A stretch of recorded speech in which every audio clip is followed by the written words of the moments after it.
Sanibonani ekhaya lamaphupho. Uma umusha bengicela ushaya subscribe.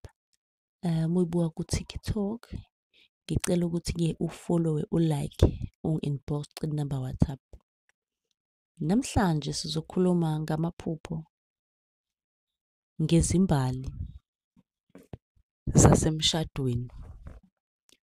Uma uphupha ukuthi uphethe izimbali zikamakoti, kusho ukuthi uzoshada maduzane.